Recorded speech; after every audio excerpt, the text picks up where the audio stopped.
Hello, everyone, and welcome on ArchiDiaries. I'm really glad that with today's interview, we are going to start another live interview series in the ArchiDiaries chapter. It's that time of the year when we talk to all those architects and designers and also the engineers, all those people who have made remarkable contribution to the field of sustainability in the context of architecture and design. So I'm talking about the interview series Shades of Green. And with today's interview, we are going to start our third round of this interview series. As many of you would be aware that we have been doing this interview series for the past 3 years now. So we did the first and the second round of this series in the year 2020 and 2021. And it has been a fantastic journey so far in this, in the sense that we were able to talk to at least about 18 different architects, designers, and engineers. And just as the title of the series suggests, Shades of Green, we have managed to sort of accumulate diverse approaches to the sustainability in the context of architecture and design. And we wish to continue on that journey in the third round also. And this time we intend to talk to about 6 to 7 different architects, designers placed all over the globe. And in this Shades of Three series, today we are going to have our first interview. And I'm glad to share that for our first interview, we have a very eminent architect from Kerala, India, Professor Eugene Pandala. Professor Eugene Pandala, welcome on ArchiDiaries. Thank you, sir. Professor Eugene Pandala needs no introduction. He is a very well-known figure, especially in the context of Indian architecture. But for our wider audience, please allow me to introduce him. Professor Eugene Pandala is an architect, urban designer, and heritage conservator.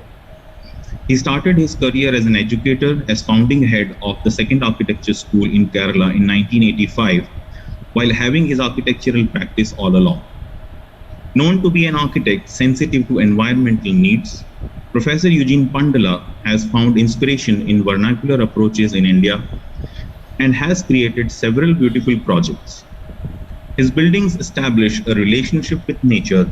They are not ostentatious and they are climate friendly. He is a permanent invitee of the Arts and Heritage Commission by the Government of Kerala since it was constituted. And in 2011, Lalit Kala Academy awarded him the first Laurie Baker Award. So I would like to start, Professor Eugene Pandala, by asking you a question that you have been one of the pioneers when it comes to the sustainability in the context of architecture and design, and a very experienced personality in that particular genre, in that particular field. So what is your approach to sustainability in the context of architecture and design? Yeah, thank you for having me with you for this event. In fact, if you're asking me about sustainability and the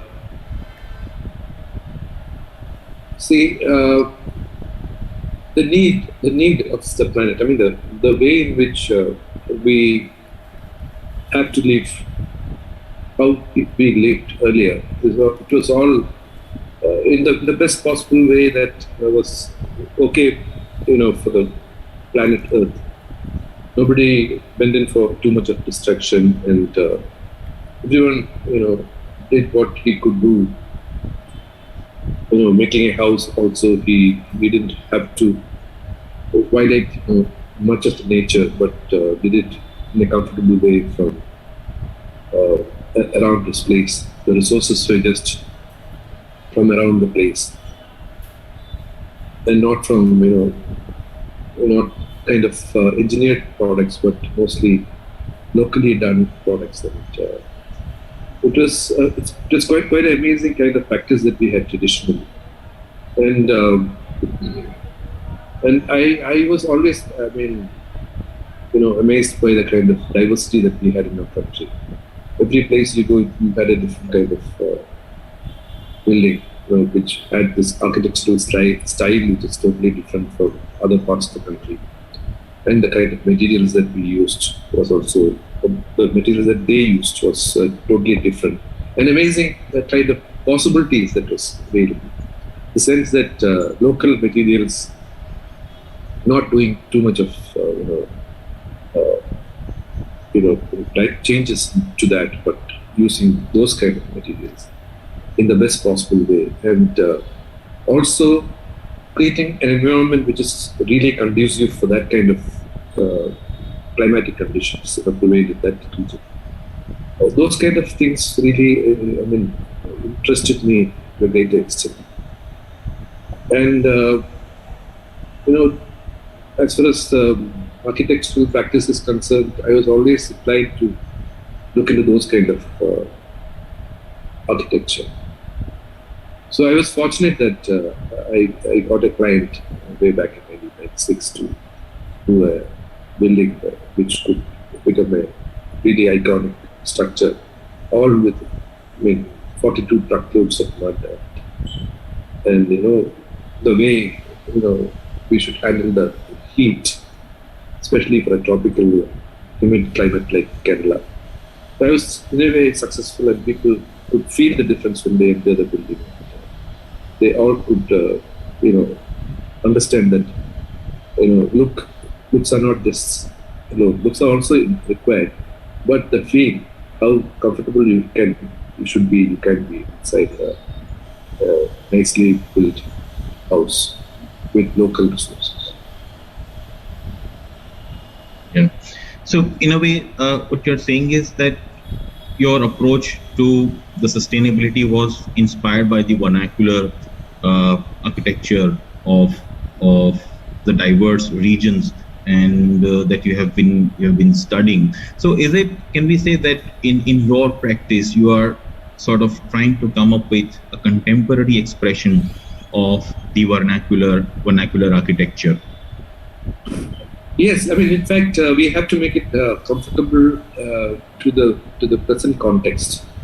So if you're asking people to go and live in a building which is about 40 years old, if you make it comfortable, modern, the sense to contemporary needs, if it can address all the contemporary needs, like a good washroom, a different kind of kitchen where they are used to, then it becomes viable. Otherwise, so you have to make the technology that we use can be absorbed from the local area, the kind of materials that we use. We can understand what is the material, comfortable material for that kind of environment, and the comfortable material which can, which can be less damaging to the environment. There are a lot of, traditional technologies that's available. We can tweak it a bit. We can do a little bit of addition or subtraction to make it more stronger and make it really stronger. If you're making a house with bamboo, wattle and dab, you can actually make it different, stronger, and because we have the capabilities of calculating all the structural required needs of structure. But ancient days they had this kind of systems which they had traditionally handed over to other people. But in today's context, we have really sophisticated technologies to handle the structure, and so that we can make a very sensible, strong, durable, sustainable building without having to go for costly kind of measures and meaningful natural systems to keep it warm or to keep it cool, depending on the context. So in a way, vernacular architecture helps in a great way, and that gives a huge, we have many kind of solutions on the table to handle, to make a new product.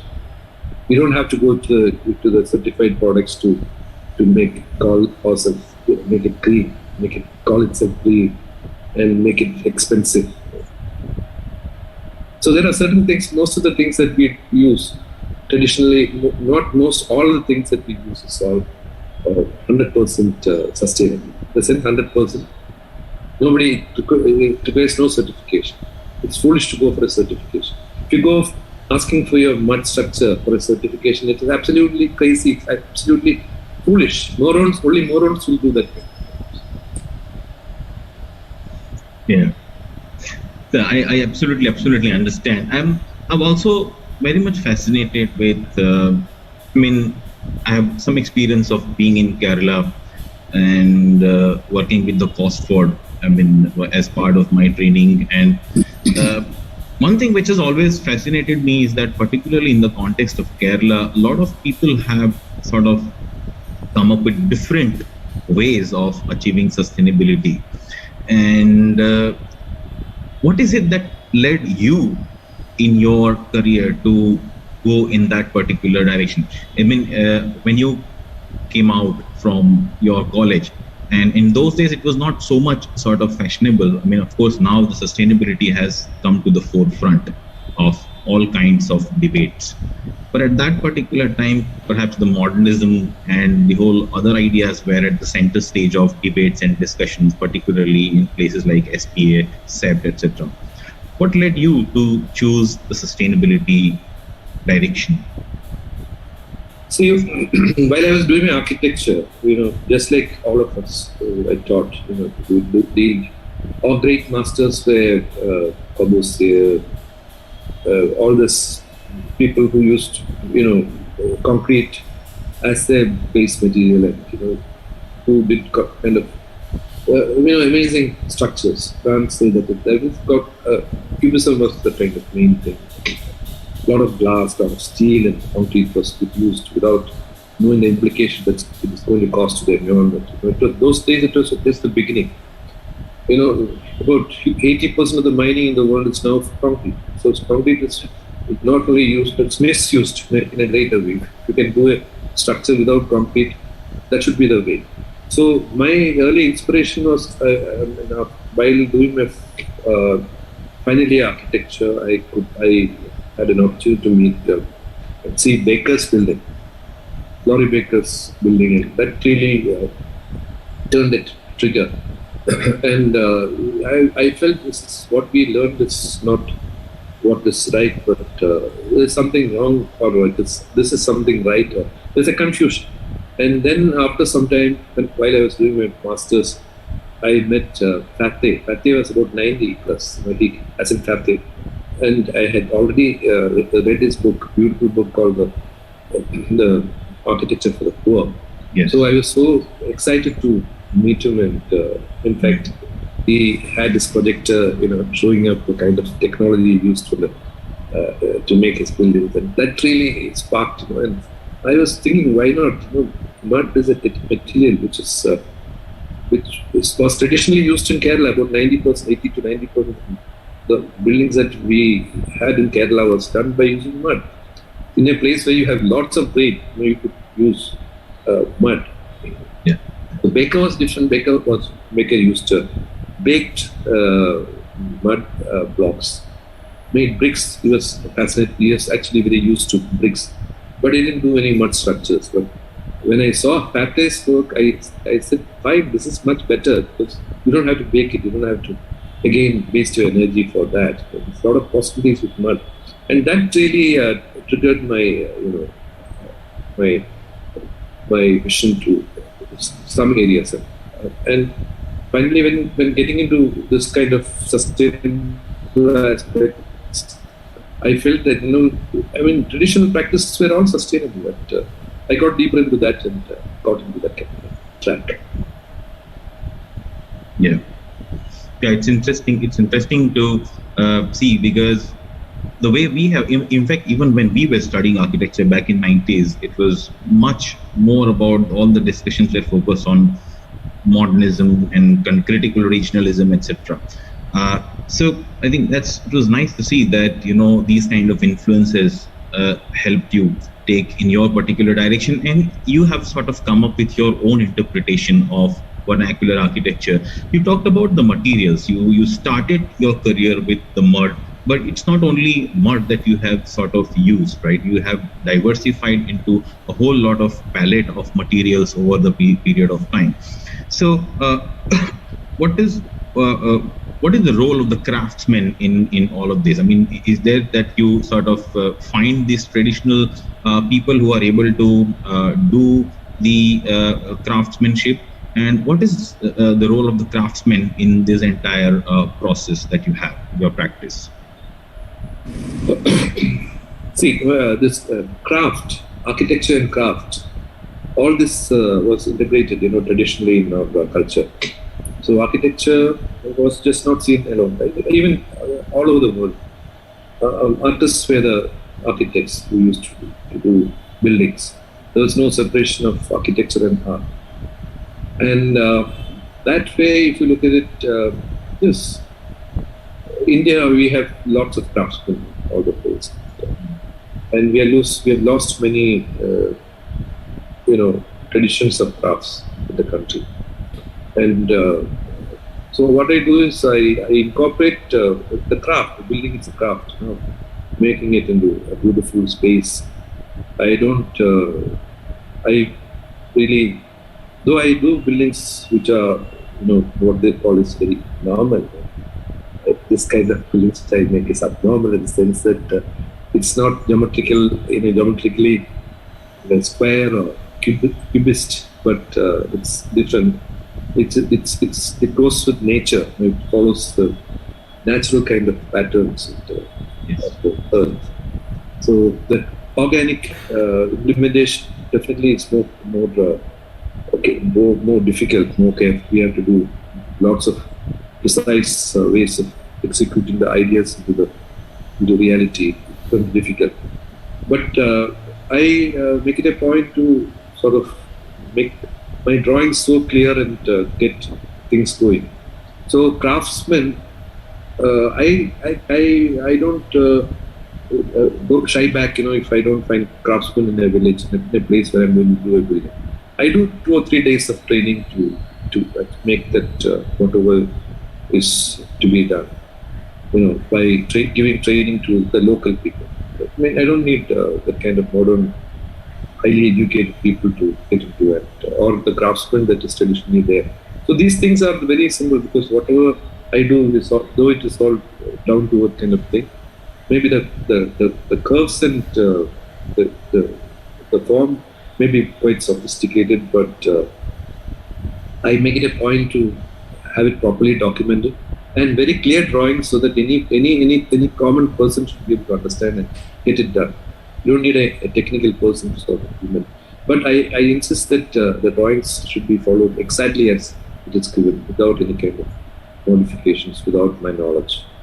And craftsmen, if I have the craftsman of a particular place, I certainly make it a point to engage them and keep going and encourage them. And they also become later, practitioners of this kind of sustainable products that which I make also. They use it. I have seen many places my craftsmen using the technologies that they learn from the site and making their own house and making affordable and sustainable buildings themselves. So that making it as a model for the villagers and to take it across.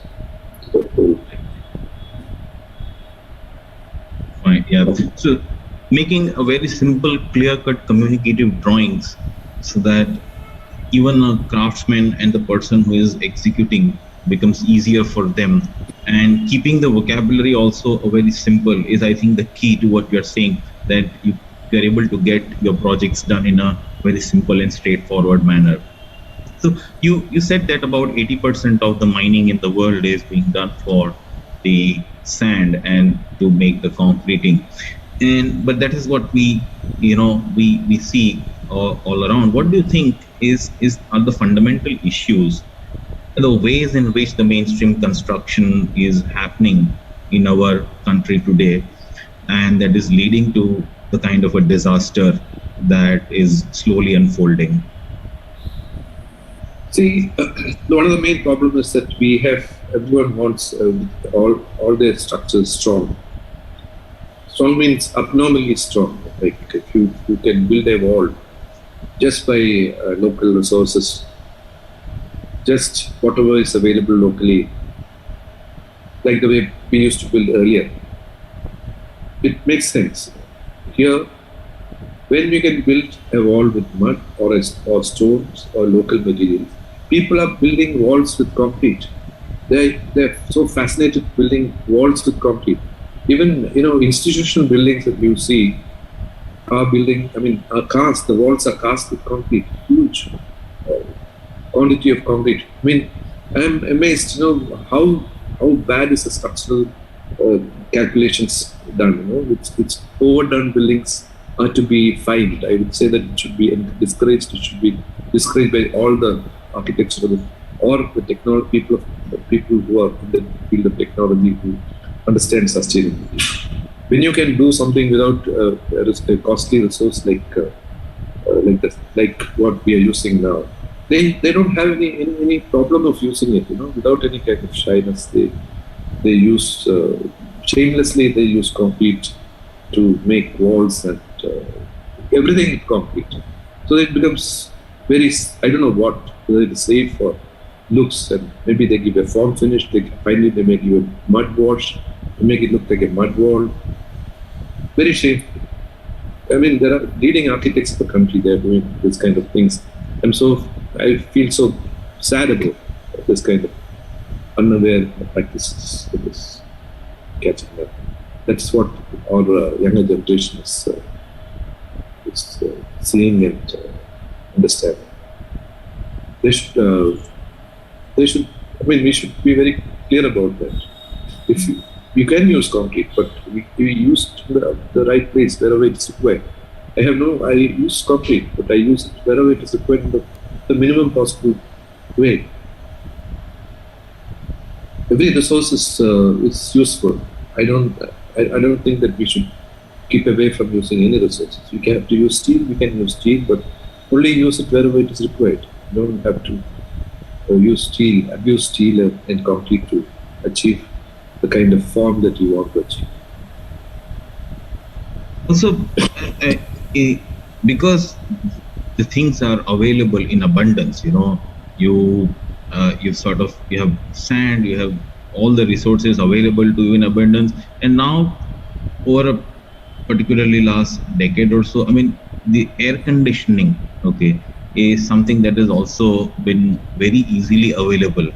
And when something is available to you in so much abundance, you don't sort of realize the price or that you are paying for it.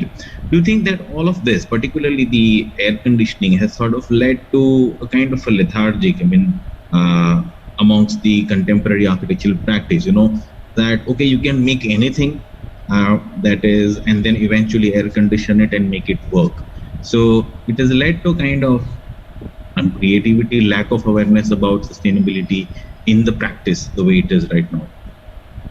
See, we have to put it two things. Like we'll split up what you asked into what is the availability of resources. Yes. Resources like river sand is not available. It's banned in a place where I practice in Kerala. River sand is not available. You're not able to mine. You're not allowed to mine. So what they're doing is funny thing. Again, it's a foolish, funny thing that they break the Western Ghats, World Heritage sites. They make legal license to people to mine, to break rocks, rocky mountains, break it, then break it again and make it into fine sand. They call it engineered sand. This is what is now used for making, material, fine aggregate for the concrete. Very stupid, very silly, very, I don't know who is encouraging this. The mining of sand is the most natural thing to do, but over mining is bad. Mining means every soil that erodes from the mountain has got certain quantity of sand and certain quantity of mud, clay and particles. And so this comes to the riverbed, and if you mine it in a sustainable manner, it's okay. But breaking the western, right, breaking a mountain and using lots of energy, lot of embodied energy, it holds, it will hold a lot of embodied energy, wasteful energy, to break it into fine sand and use it again to make concrete. And they're making, bricks. Bricks are not used in buildings. Now you use concrete blocks to make building block, which is again absurd. Like, making a block, you could make a block with mud, and maybe you can take it and use it. It's more sustainable, but you're using cement, costly cement, the kind of embodied energy that the cement takes up, and putting together aggregates and making blocks and then building the walls. It sounds, it's all, unaware, foolish kind of way of dealing with building technology as such. I don't know, why people are doing this. It's very senseless and very, very tragic way to deal with such technologies. So the next thing is about air conditioning. Yes, what you said is very true. So though it is cost effective, affordable for many people to have a conditioner, the energy cost is become much lesser if you put a solar panel and all that. But making a building, making it hot inside and again using an air conditioner to cool it, is the kind of practice that we use. We are shamelessly using glass and concrete to build like what they do in Europe, and then just for the sake of form, for the look of it, and making just they call it contemporary building, which looks like any glass and concrete structures, which the great masters did. That kind of influence is still there, and knowing well that it is going to be warm inside, they will find an easy solution of putting an AC inside and solve the problem in a very simple, possible way. But not doing a sensible building to transfer the heat the way they have learned. In fact, all the colleges, all the architecture schools teach climatology in a very important, nice way, I think so. I hope. So, if you can do a building with the sensible heat transfer systems that we have learned, use the passive cooling systems, that is by using prevailing winds and making proper studies, and providing proper shades after learning the location. We have a lot of tools now, to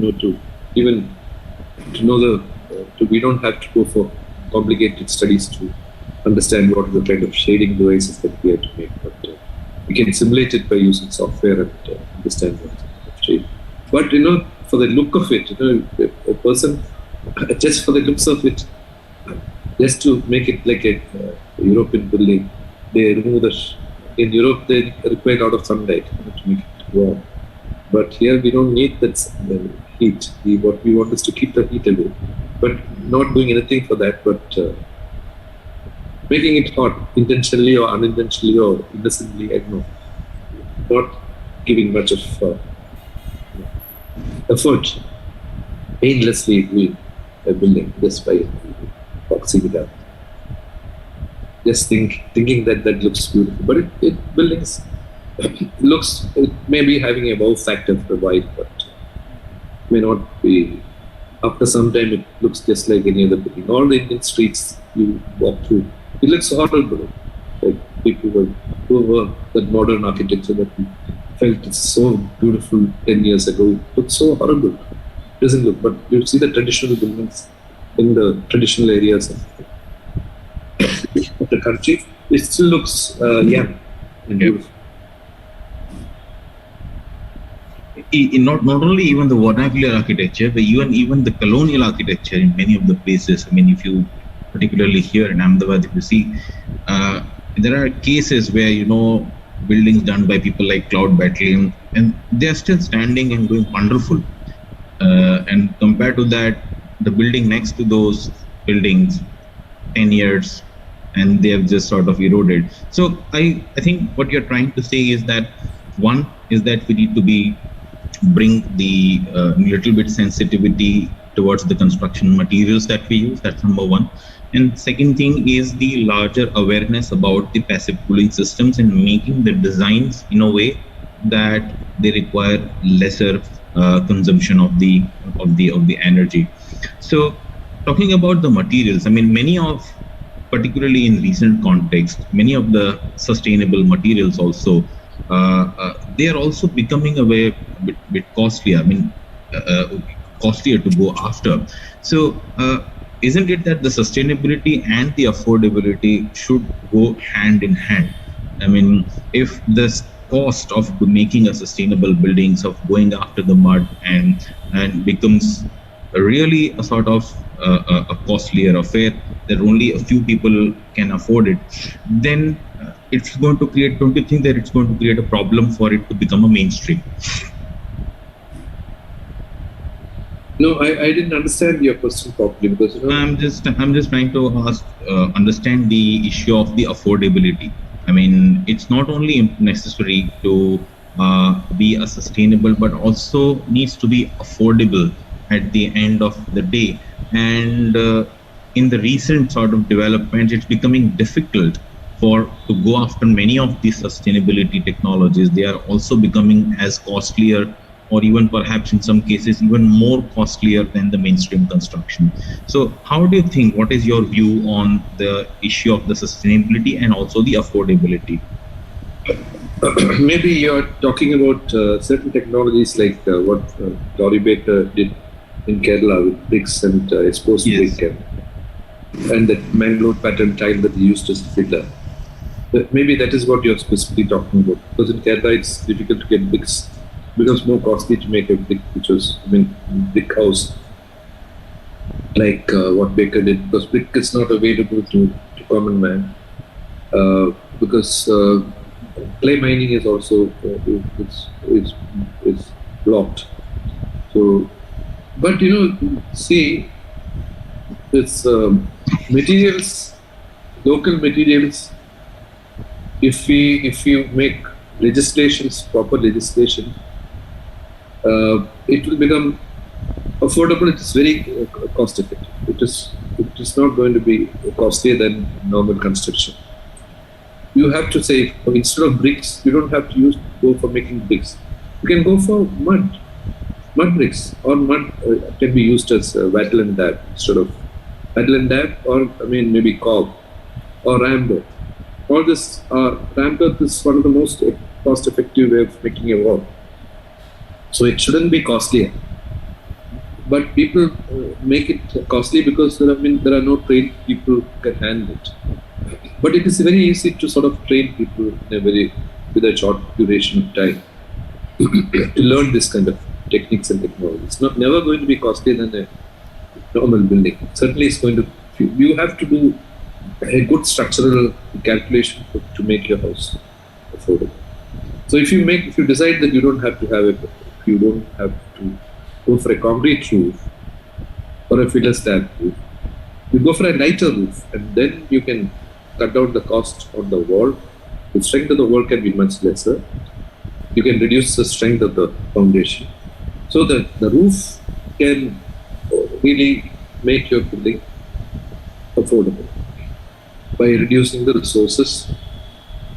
Foundation can be basic. You don't have to go for concrete foundation. Simple and traditional kind of foundation can support a building. But the roof, we have a lot of possibilities now. Doing with thermal, different layers of roofing system, not a filler slab. Filler slab doesn't perform well, because it did work for some time, but in Kerala we have problems with filler slabs. Mango tiles I don't like to sacrifice as a filler, because it's a beautiful material which I use, even after 2 or 3 life cycles, we can use it. So that is I don't think it's a sensible solution to have. Mangalore tiles embedded in concrete to make a bigger slab, to make the slab lighter and thermally efficient. But we have efficient kind of lighter roofing systems which can take care of the rain, take care of the thermal, transfer of heat into the building. And like aesthetically also you can have different layers to make it so lighter that you can go for affordable, very lighter kind of walls, and so that it can also reduce the foundation cost. So affordable, it can be made affordable. I can simply say that if you reduce the, if you take a call on the roof, if you decide that the roof can be lighter, not conventional concrete, then I can cut down the cost by about 40% straight away without. But we have to do structural calculation. One of the important things for doing good this kind of structural, sustainable, products is to have a better understanding and handling of structure. You don't hand over all this kind of buildings to a structural design. They will not be able to help you. In fact, I've had many experiences where I was declined for a service by structural, because they don't have that knowledge about making a mud wall or the kind of foundations which I always found for. So I had to go back, sit back and learn all what I learned in college during my architecture days to work out structural solutions for kind of building the right. Yeah, and we had an interview with PB Sargent from the Gosford. He's the director in Trivandrum, and they were there also. They were trying to understand that even at the Gosford now, they are trying to diversify into a lot of technologies other than the brick and the filler slab. So now they are also trying to experiment with and they've come up with a lot of interesting structures with bamboo and the mud, like what you're talking about. And they are trying to explore a lot, particularly with bamboo and the mud.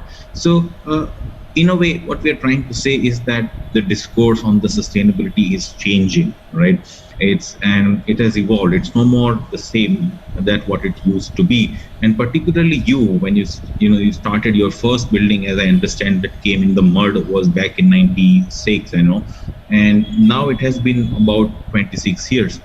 And you must have seen the whole debate taking shape towards the sustainability. Earlier back in 90s, it was not so much fashionable to talk about sustainability. Perhaps few people like you, Laurie Baker, I'm talking about in the context of Kerala, and few others who were actually taking it further. But now the sustainability has sort of become at the center stage of the debates in architecture and colleges. And these are actually the ways in which it has evolved. The technologies, the values have changed. So it's interesting to hear from you and also from other people who are practicing Kerala to see how the technologies and the solutions are changing and evolving. So I would like to come to your design philosophy and ask you some questions about that. In your projects, what are the key generators of design in architectural projects? See, one of the important aspects I see is the cultural continuity of the region. I'm not only doing projects in Kerala, but outside. Even some projects I was fortunate to do outside the country also. So what I do is I give a lot of importance to the cultural continuity of the location. I don't simply take vocabulary from the modern architecture of of Europe or classy, contemporary, striking, move-making buildings, but that I restrain myself to that region, and I understand, go back in history and say what is comfortably can come there without looking as an alien structure. What is the best possible, subtle and nicer way, but still making it a little more to my mind, to my design mind, how best it can sit comfortably and among the other buildings that located there, which doesn't look like as a stranger, that field, that street or that locality. And my design philosophy is just not the building as such, but the environment, sustainability aspect of not just carbon alone. It is about biodiversity. I see that, make it a point to sort of see that the biodiversity is not disturbed. If I go to a location where I'm asked to build a building, I see what are the biodiversity. In terms of local plants, flora and fauna, I make a good environmental study about them, and I see that nothing is whatever is possible. I try to retain them without disturbing them, the habitats and things like that. And tree is just not a tree that we think is all about. That's what we are taught about. But I give much more importance to a tree, a group of trees as a community of trees, and as a community which communicates among themselves. So those kind of importance I give to the design. And I always do the landscape, integrate, make my building comfortable with the landscape. And for that, I incorporate the local parks and giving appropriate spaces for the fauna to come and enjoy that nature that we alter.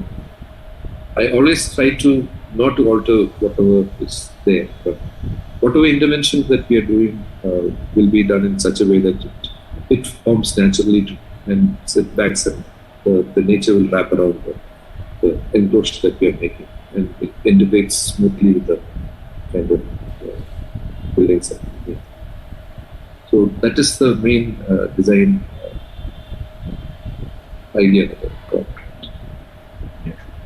So basically what we're saying is that you don't design the building in isolation, but make it part of the context. And by context, it's not necessarily the site, but it's also the climate of the region. It's also, of course, it's the immediate context and the landscaping, as you said, but it's also the climate, and it's also the people. Okay, how the people, what their lifestyles are, and how their cultural values can be brought into the design.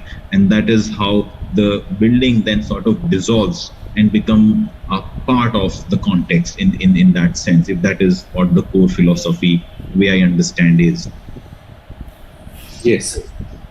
But on the other hand, like in many of your project, there's also a very interesting use of some organic forms, organic geometries, and flowing sort of lines. Where does all that come from? What are the influences that shape this kind of a design language? Yeah, we were taught to deal with set square and T square. I think that's a way we were taught. And everyone used to look at comfortable. It's very comfortable to set square and T square at 45 degree, 35 degree, and all that. Set angles, and so the geometry becomes easier. So the solution to the roof, we put a flat roof so it can go with anything else, anything.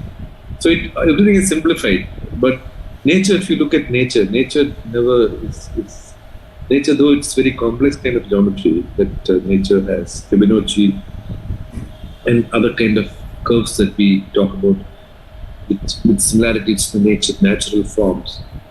So it's always better. I feel that nature will also, the surrounding fauna and flora will feel comfortable having a natural form, like the anthills. It has got a pattern, but it's of course it's so natural. It looks so natural. So, but it is not geometric. It's not like a cube. It's not like a something which is very alien. But it sits naturally with other kind of things. All the natural God-made structures that we see, the trunk of the tree, and the shape of anything that you see, even the rocks, they are all so beautiful. It's so natural that I feel if you can achieve that kind of a natural form, but it has to be so meaningful. It's not an easy thing to make a curved structure. It's so difficult to conceive it. It's also difficult to implement in the site, and it's also difficult to give a proper solution to the roof. When your form is curved, your roof solution becomes very, very tough, and the spaces how you deal with the space also becomes very complex. So a lot of time is required, a lot of time, and but if you enjoy doing it nicely, I enjoy doing this kind of. Some people call it like you make freak buildings. Like, yeah, maybe it's freak for them, but I make something natural. I want to make it natural. So loving the nature should always enjoy what. See, what I'm saying is good building should is what is the nature should also enjoy. The biodiversity also should enjoy good building. Our building should become a part of it, and everything surrounding it should. I see nature as a living,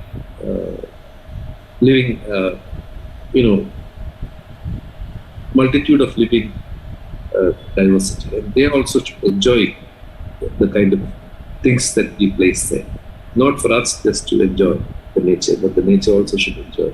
That becomes a good thing. Yeah, and this is one aspect that you just talked about connects directly so much with the Laurie Baker, and I've seen in many of his projects that you must have also been aware. He used to say that in nature there is no straight line, so why should I restrict myself? And there's so much connection in what you just said with the Laurie Baker, is the architecture that we can see. So do you also like to sort of involve yourself in other mediums like sketch, be in the nature, paint? How do you sort of get that inspiration? What are the other ways in which you sort of engage yourself to find inspiration from the nature? See, I do a lot of, I spend a lot of my time in the forest. Wildlife photography is one of my areas. By doing wildlife photography, I get a lot of chance to be with nature. And of course, I used to do paintings, but now I'm not getting time to paint. But a lot of, this kind of engaging myself with nature really makes it so refreshing. That's where I go and unwind, feel more energy to do for this. I would just like to come to your practice, the center that is there, which is called as CSBNE, Center for Sustainable Built and Natural Environments, which is we established. Now, as the name of the center also suggests, that it's not just focused on architecture, but it's also on the natural environment. So what are the kind of diverse activities that you do at the center? What are the diverse areas in which the center operates? See, we are three architects working in that setup, mainly Ajay, architect Ajay, and architect Tara. All three of us are involved with the center. In fact, this is what I was telling. Like, one of the important area that we are working is affordable sustainability. Right. Like how best we can make sustainability affordable. It's not the kind of green practice that you call it, because if you go to that, it becomes so unaffordable. It becomes 4 to 5 times costlier than making a normal structure. But we find the natural ways of making a building sustainable, and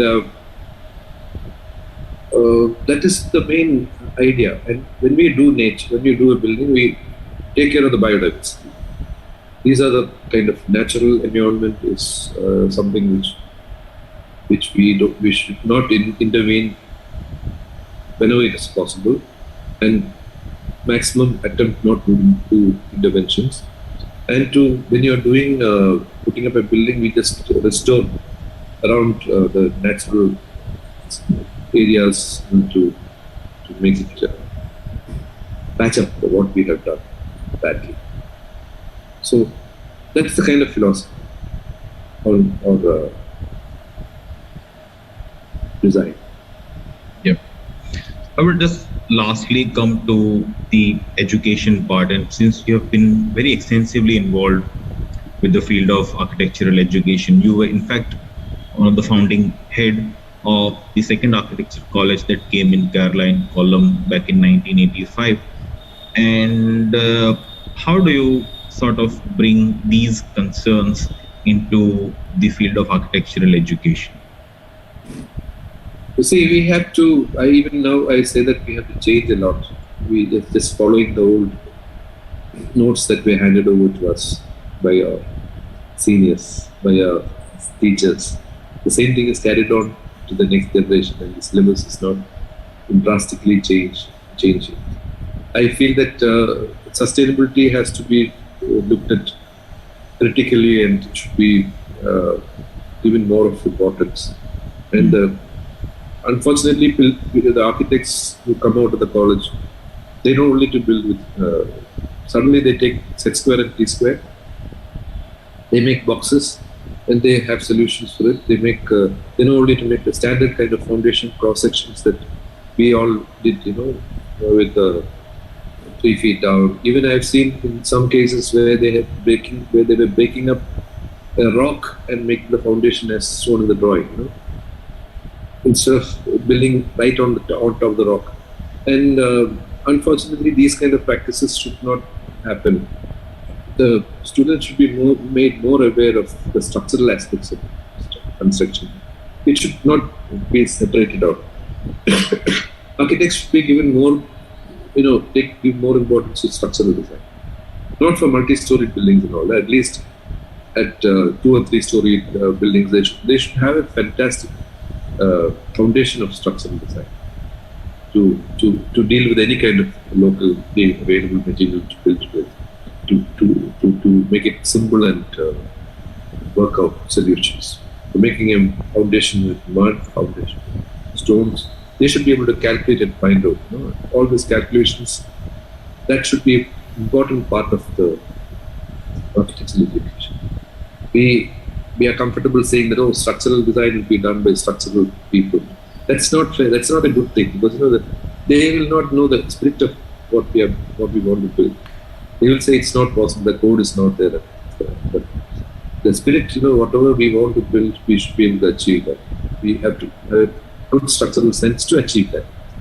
So the education should work out in that way, and giving more importance to the sustainability, not just for carbon calculations that the other sector that green building systems follow. It's based on carbon, but not just that. It has to be broader. It should be more on nature, and biodiversity should be also considered equal to human. A human habitat should be seen as a part of the biodiversity or the living. It should be equal to that kind of thing, to the living the habitats of living organisms. That kind of thing. We have to give more deeper, and we have to use microscopes to go deeper into microorganisms. So a lot of things have to change in the academic curriculum, make it more sensible and sensitive to nature. So sensitiveness to nature is more important for the future, because the planet should sustain, without which nothing can survive. So the importance of health of the planet has to be given more priority. So in a sense that, the students also need to be taken out of the studio and taken into the fields, make them understand the nature, make them understand the construction systems, feel and handle the materials, and also a little bit more focus on the technical side of the education, right? You're saying the construction, the structure, and also you just in your interview talked about the need for environmental science, the climatology subjects to be taught in a much more serious manner than the way they have been taught. So these are some of the key things that you think. So it's more of working with the materials, handling, and sort of going out and learning the construction by doing things, going out and talking to the craftsmen or working. That's the kind of an approach. And of course, also on the other hand, not just the construction and the design aspects, but also the nature, understanding the flora and the fauna, understanding the soil, understanding the water hydrology. All these things should be more important and taken at the forefront of architectural education, right? Yes, all the resources that we use, it should be understood properly. So you were talking about water. Like water is a very becoming a very scarce commodity, very scarce resource. We don't. We people make buildings and they just want to pave the whole property with the paving such that the water doesn't go inside, and they just want to drive out the water when it's raining. They have to think about. We have to think about water. How much water we can hold in our property. Not a single drop of water should go out of the property.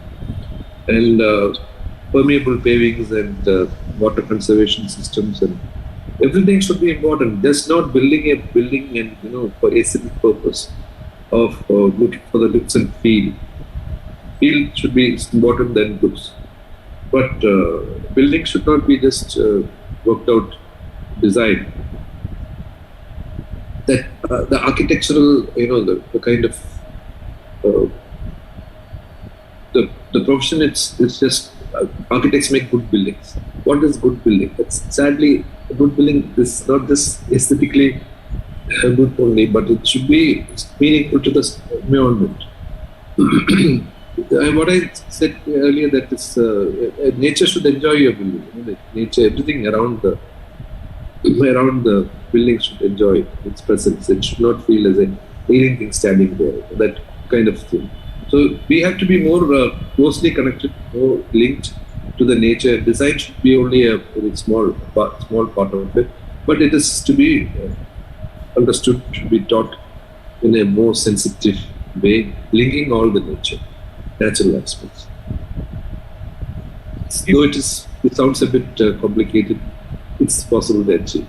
Yes. No, I think it's straightforward. I mean, to me, like the way I understand, maybe correct me if I'm wrong, is saying that we've had enough stress on that the practicing of architecture is more of an art.